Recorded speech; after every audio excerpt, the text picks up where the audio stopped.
A viagem de Paulo para Jerusalém seria já uma viagem complicada. Paulo já sabia daquilo que esperava por ele na sede do judaísmo daquela época, mas Paulo foi firme em manter-se no centro da vontade de Deus e ir até onde ele tivesse que ir para ser testemunha de Jesus.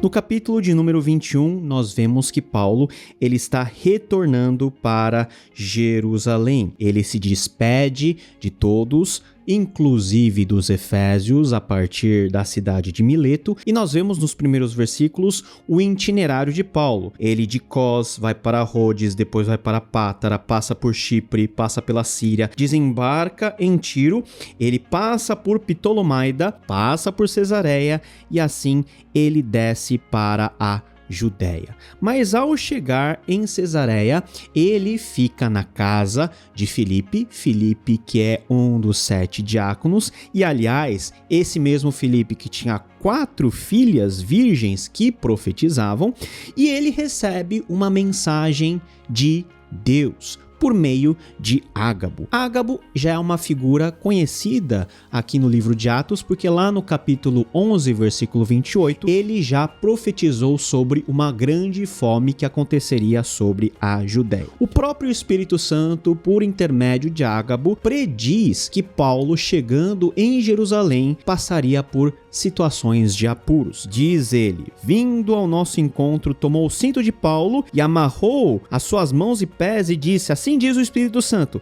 desta maneira os judeus amarrarão o dono deste cinto em Jerusalém e o entregarão aos gentios. Se você fosse avisado de um grave perigo que te espera no seu próximo destino missionário, você iria ou não iria? Você fugiria achando que a fuga também seja uma providência de Deus, ou você encararia essa situação de frente? Nós vemos que o itinerário de Paulo para Jerusalém foi por vezes retardado pelo próprio Espírito Santo, que impediu que Paulo fosse mais rapidamente para Jerusalém, mas a partir de um certo momento o próprio Espírito Santo já vai avisando para Paulo o que aconteceria com ele naquela cidade. E é muito claro que os judeus, sentindo-se traídos por Paulo, porque Paulo no começo da sua vida era fariseu, zeloso à lei, mas que depois de um encontro pessoal e transformador com Jesus Cristo, mudou radicalmente e virou um dos cristãos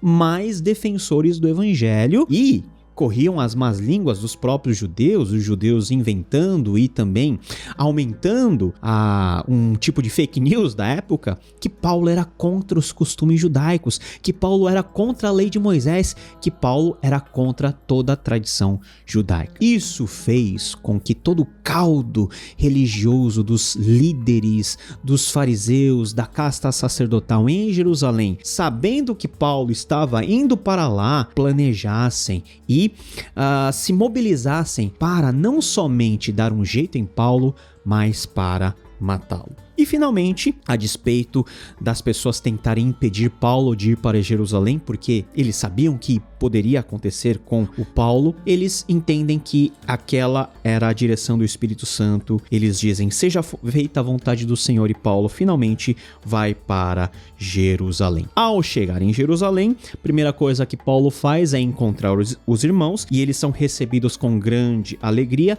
Inclusive, encontram-se com Tiago, meio-irmão do Senhor, que já nessa época já desempenhava um papel muito importante de liderança do cristianismo dentro da igreja de Jerusalém. Eles começaram a conversar, entenderam o ministério de Paulo mais uma vez, ficaram felizes pela conversão de milhares de gentios, mas eles alertaram Paulo sobre o seguinte ponto: olha, estão dizendo que você está pregando contra a lei. Esses foram informados de que você ensina todos os judeus que vivem entre os gentios a se afastarem de Moisés, dizendo-lhes que não circuncidem os seus filhos nem vivam de acordo com os seus costumes. É certo que Paulo tinha um entendimento que a lei e a circuncisão, por causa do evento de Cristo, por causa da vida, da morte e da ressurreição de Jesus Cristo, tinham perdido o seu valor como elementos importantes para a formação do povo de Deus. Mas era mentira o fato de que Paulo era contra essas práticas. Por quê? Porque Paulo chegou a circuncidar Timóteo para que ele pudesse ir ao templo. Paulo, ele cumpre a partir de agora um voto junto com mais 4, que é o voto de Nazireu. Então Paulo, ele nunca deixou de ser judeu. Ele entendeu que o judaísmo foi completado por Jesus Cristo, mas ele nunca pregou contra a tradição dos judeus e nem falando que a circuncisão era de todo debalde, era algo completamente descartável. Mas era isso que os judeus que estavam esperando por Paulo estavam pensando a respeito dele. Então eles chegam num acordo junto com os discípulos, os apóstolos: olha, vai lá com essas 4 pessoas que estão cumprindo um voto, que é o voto de Nazireu, você vai rapar a cabeça, você vai subir junto ao templo com eles, para que as pessoas não tenham esse mal entendido de que você é contra o templo, contra a lei, contra os costumes. E assim foi feito, e quando Paulo chega ao templo, há uma comoção e uma confusão muito grande. Toda a cidade ficou alvoroçada, todas as pessoas, ao verem Paulo lá, agarraram Paulo e disseram o seguinte: olha, essa pessoa, ela é contra os nossos costumes, contra a lei de Moisés, contra o templo, e nós vimos ele trazendo um gentio para dentro do templo. Levar um gentio para dentro do recinto do templo era um sacrilégio muito grande. Nós temos descobertas arqueológicas de pedras com inscritos que diziam que a partir daquele momento ou daquele lugar, ou seja, para dentro do pátio dos israelitas, os gentios não poderiam entrar com a pena de serem mortos. Então, não havia acesso dos gentios ao templo, e a acusação que estava sendo feita era que Paulo estava levando os gentios para o recinto mais interior do templo. Eles tinham visto Paulo junto com Trófimo, que é um dos delegados da igreja da Ásia que foram enviados junto com Paulo. Então você veja que uma notícia falsa, veja que um mal entendido gerou uma comoção tão grande que quando Paulo entrou no templo, fecharam as portas do templo, porque a intenção era de todos lincharem o apóstolo Paulo. Talvez o maior procurado daquela ocasião era o apóstolo Paulo, por causa de todo o seu background e por causa de tudo que ele estava fazendo a favor dos seguidores do caminho, dos seguidores de Jesus. Mas quando as autoridades romanas percebem uma agitação e os romanos estavam 24 horas vigilantes sobre o templo, porque o templo era um local muito sensível, um local de uma eventual explosão de revolta, e os romanos estavam lá na fortaleza Antonina, por exemplo, eles viram toda a agitação e mandaram destacamentos para tirar Paulo de lá, e eles tiveram que quase que suspender Paulo aos ares, porque era tamanha a multidão que queria pegar Paulo para matá-lo, que nem os soldados estavam conseguindo dar conta daquela situação. O chefe, o comandante, pergunta para Paulo assim: nossa, mas você não é aquele egípcio que foi para o deserto junto com 4.000 assassinos? Esse evento, ele também é citado por Flávio Josefo, e Flávio Josefo,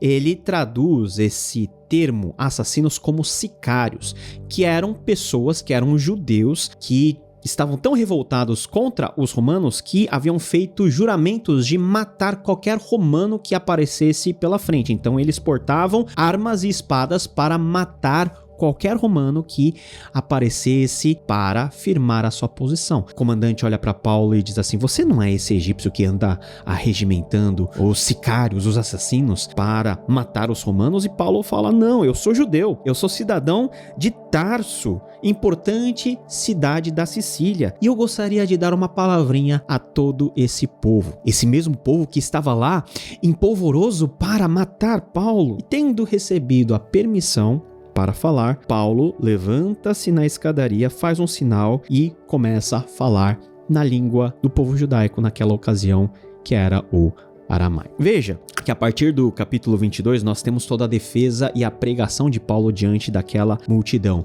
mas nós temos um quadro muito grave acontecendo, Paulo quase sendo linchado. E Deus avisou o que Paulo sofreria na cidade de Jerusalém, mas mesmo diante desse perigo, Paulo ele foi. Por que ele foi? Porque Paulo tinha a convicção de qual era a sua missão. Qual seria a nossa reação?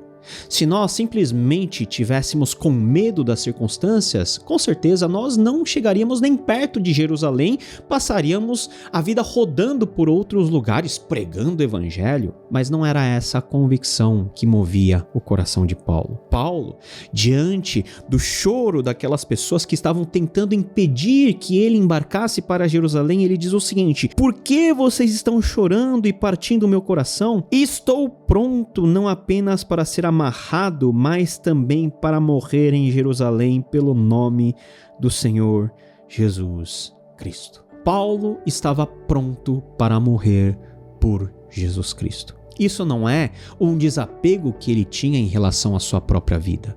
Muito pelo contrário, era o amor por Jesus que era muito maior do que os seus próprios interesses, do que o seu próprio instinto de sobrevivência. Paulo amava Jesus. Paulo amava o evangelho do Senhor Jesus e ele estava pronto a, se fosse preciso, dar a sua vida para que Jesus fosse cada vez mais conhecido. O que move a nossa vida no final das contas? O que move a nossa missão?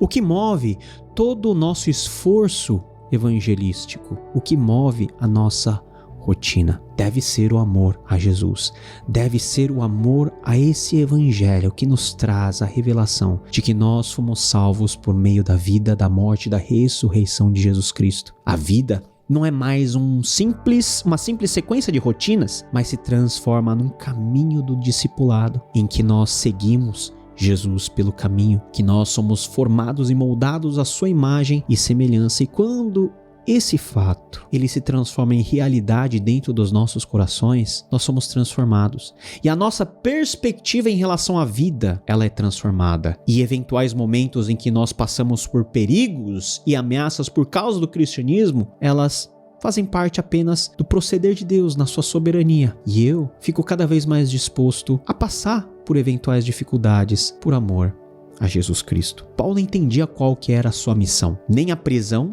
nem tentativas de linchamento, nem violências, nem agressões físicas poderiam impedi-lo de fazer aquilo que ele tinha como convicção central e esperança: Jesus Cristo. Paulo viveu por amor a Jesus.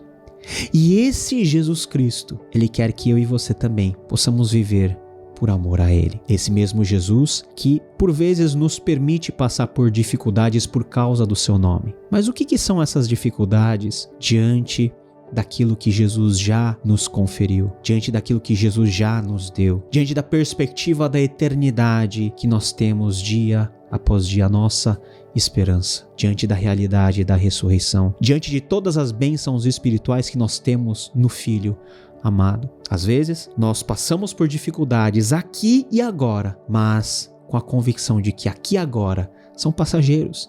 Aqui e agora não são o nosso destino final. Nós temos um alvo maior a alcançar. Paulo, movido por esse amor e também, consequentemente, por uma coragem em passar por tudo aquilo, ele finalmente, diante daquela turba com os dentes para fora e com os olhos cheios de sangue para matar Paulo, Paulo se ergue para pregar e para falar a estes que são seus compatriotas, a muitos judeus que, por mais que estivessem perseguindo Paulo, precisavam ouvir a voz do Evangelho, o chamado de Jesus Cristo. Que nós possamos, olhando e pensando nesse capítulo, refletir sobre a nossa vida, sobre o quanto nós estamos dispostos a ir, mesmo para situações difíceis, por amor a Jesus Cristo. Será que nós não estamos um pouquinho acomodados? Será que nós não estamos um pouquinho aquém daquilo que nós poderíamos fazer? Pois é, que Deus fale aos nossos corações